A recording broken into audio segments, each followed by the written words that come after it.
Welcome to the Flip Tech East Coast Podcast, a podcast designed to introduce you to the teacher presenters at this year's conference. This year's conference is being hosted by Collingswood High School and is being held on June 29th and 30th. In this episode, we bring to you Rob Boriskin. He's a session speaker and talking about flipping ceramics. Why? If you are interested in hearing Rob or any of our other session speakers, please visit fliptech.fliplearning.org. Again, that's fliptech.fliplearning.org to register. We pick it up now with Rob Boriskin. Hey everybody, welcome back to another episode of the Flip Tech East Coast Podcast. And today we're going to be talking with Rob Boriskin. He's a ceramics or an art teacher out in California, and he's going to be presenting on flipping ceramics. Why? And so, Rob, how are you doing today? I'm doing pretty good. Yeah. It looks you look really comfortable right there. This is my little home office, and I enjoy being here.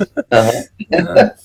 So, Rob, you and I, we've talked a little bit, but for the audience out here, tell us a little bit about yourself. Who are you? Yeah. What do you do? Well, I'm Rob Boriskin's my name, obviously, and I live in Sacramento, and I teach ceramics at Christian Brothers High School. Christian Brothers High School is a LaSallian Catholic school, so it's a private school, and they have other schools like that around the world, which is kind of interesting. I've been there for 12 years. Before I started teaching at Christian Brothers, I actually taught at UC Davis in the Craft Center. It's actually it's recreational services. It's not a university class, but I got to teach ceramics there, and that was to older people at the university. And then I started teaching at Christian Brothers. And let's see what else is exciting about that. In August of 2013, I went to an International Society for Technology and Education conference. That's a lot to say. We can abbreviate that as ISTE if you want. In San Antonio, Texas, which was kind of interesting. And I went there because our school had become a one-on-one campus, and I was supposed to learn about Schoology, the learning management system we were going to learn. What I got interested in was flipping.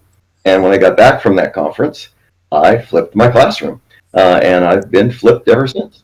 Wow.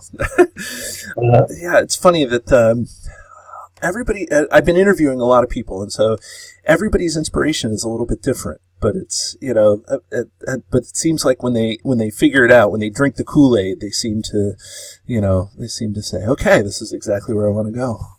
Yeah. My trip to flipping actually started a little earlier because I had a presentation on differentiation at the school, and I was always just lecturing. And then I had that presentation. I said, oh my goodness, people can learn better if they read. Some people, and others get from seeing it. So I wrote handouts for every one of the lectures I did, and I had all those handouts when I went to ISTE. And then I went, oh, guess what? Let's take the handout and turn it into a video, and then I don't have to talk anymore. And it was a real good experience for me. And so I guess we should dispel the rumors, because some people may have a preconceived notion that, when you're teaching an art class, it's going to be all hands-on and you're not doing any lectures and teaching. It's all just, one-on-one, teaching them how to do specific things and specific skills. But kind of describe your class a little bit.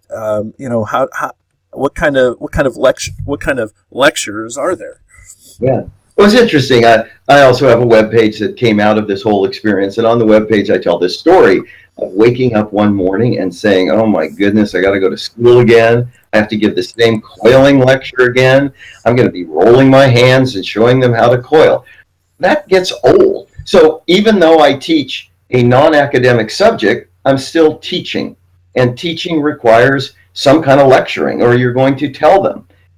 First exposure to content.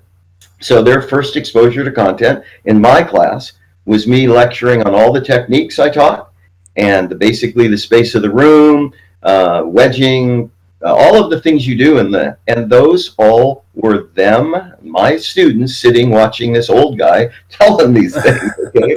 And after a while, that wasn't as much fun as it used to be, Yeah, it's fun. You say you're a non-academic teacher, but I think that no matter what good teaching is good teaching, whether you teach ceramics or whether you're teaching, college level differential equations. Like, it's just good teaching always kind of looks the same. Yeah. Yeah. There's a moment in teaching where you have to expose the students to the content. You're going to learn about wedging today. Well, what's wedging? What's the word mean even?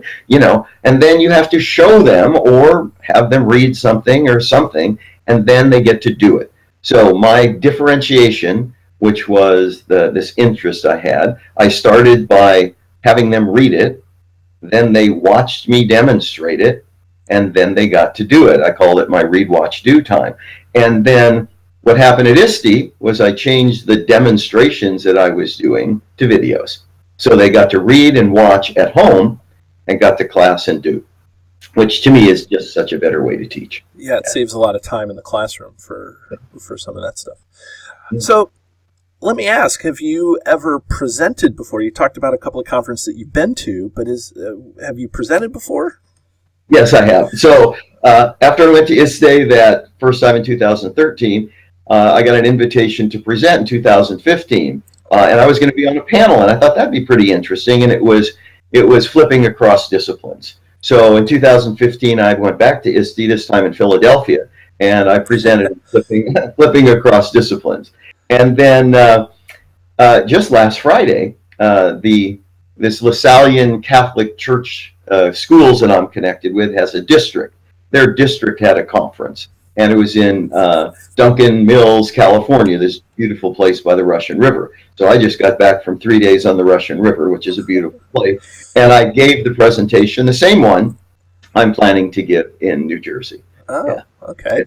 We're only about 7 miles. Collingswood's only about 7 miles from Philadelphia. So if you want to relive your ISTE days, you can go across the river. If that that's an option available. Yeah, that's definitely an option.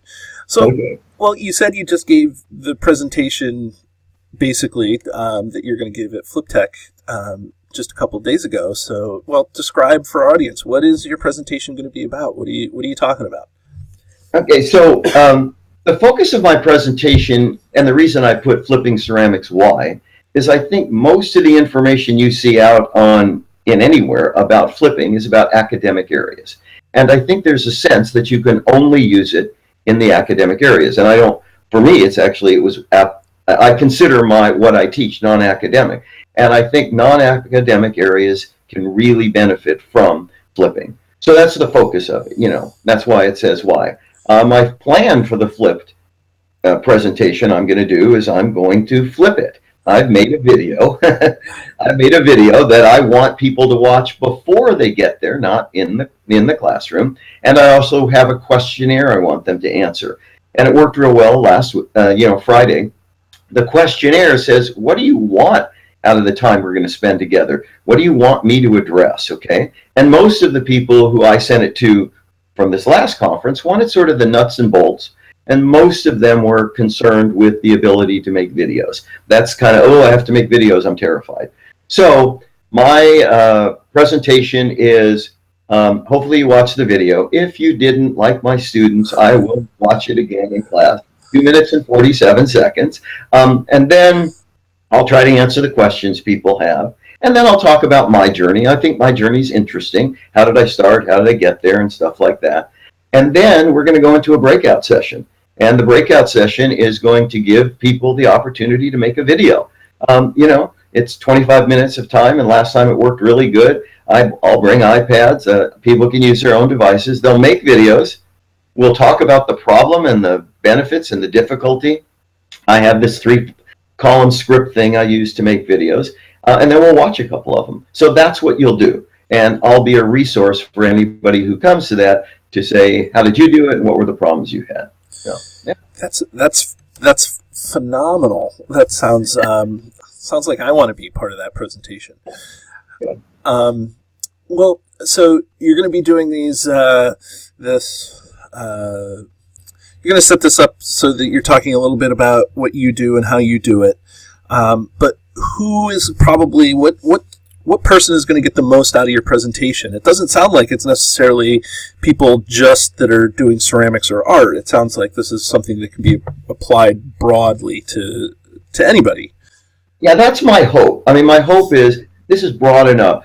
I'm assuming people are coming to the conference that have flipped for a long time, and I can learn from them. And there are some people who are coming to the conference because they're interested in flipping, and they're trying to figure out how to do this thing and what they're afraid of. And then there's people that are coming to the conference that are interested in flipping and are working in the visual and performing arts. I think all of those people would benefit, maybe the last group the most, because I do teach a very unique subject. You know, ceramics isn't mathematics or chemistry or something like that. It's a different twist to it. So I hope it applies to everybody, but I think it might be most focused on those people who are in the non-academic areas. I got it. And so that describes who's going to get something out of your presentation. But then, the bigger half of coming to a conference like this is that you, the presenter, gets to be also an attendee, and you get to join in the fun. So as an attendee of the conference, what do you hope to get from being at Flip Tech East Coast? Well, okay, first of all, being a presentee, the work of presenting or planning a presentation always pushes me. And I actually like that. I like being pushed. The other benefit I plan on getting from it is there's a bunch of experts there.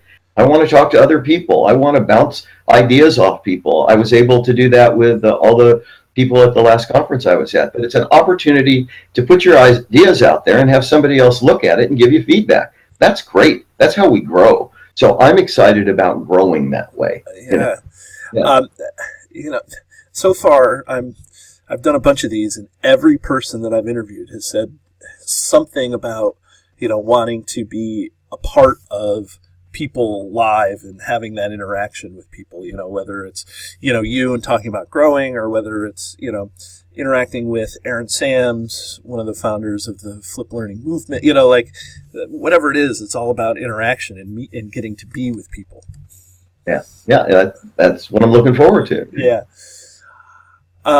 So I know that you like to prepare for things, but I'm going to ask can I ask you a question that I did not send to you? Absolutely, go for it. That's the whole fishing. That's how I grow. Yeah, right. Yeah. So a question, just in the interest of full disclosure, I did send Rob a list of questions that he answered and he could prepare for, and so this is a question that is not something that he can prepare for. So this is the first time he's hearing it. So Rob, it seems like you've been involved in education for a while now. If you could go back 10, 15 years ago, okay, that doesn't matter, before you started flipping, let's say, okay, what advice would you give yourself back then? So I'm going to go back, and what advice would I give myself as a teacher at the beginning? Yeah, it doesn't have to be at the beginning, but, before you started flipping, before you started getting into these things, like what? I think the best advice I could give is be open and receptive to change. Change is hard. We're going through change all the time. And every time I think about the changes, differentiation, all the things I've done in my life, the receptivity, my willingness to say that might make me a better teacher, I think is probably one of the things I brought to it that I feel really good that I brought to it, because I do feel I'm that way. Yeah, that's good. I've been trying to ask people what kind of advice they would give, because I think that, giving yourself advice may help other people to hear something from some of the more veteran folks out here that have been doing this for a little while. So, if you're willing to give yourself the advice, maybe that would be, but you're exactly right. Change is part of the game plan. Yeah. And so I know that my classroom looks nothing like it did when I started teaching however many years ago. Every time I'm connected with the Flip Global Network, and I've taken all of their classes, and one of the things that the last class I took said, hey, rearrange your room, the physical layout of your room. And I did that this semester for the first time. And now I have 4 sections. Those people interact more. It works better. Guess what? Physical things work. Yeah, trying things just really matters. Getting out there and exposing yourself and letting things get, changed is great. Right. That's exactly right. That concludes our interview with Rob Boriskin. He's going to be presenting at Flip Tech East Coast, and his topic is Flipping Ceramics. Why? And so, Rob, thank you for joining us. All right. Thanks for having me. That's it for this episode of the Flip Tech East Coast podcast. We hope that you join us at the conference. Again, for more information or to register, please visit fliptech.fliplearning.org. Again, that website is fliptech.fliplearning.org, and we can't wait to see you there.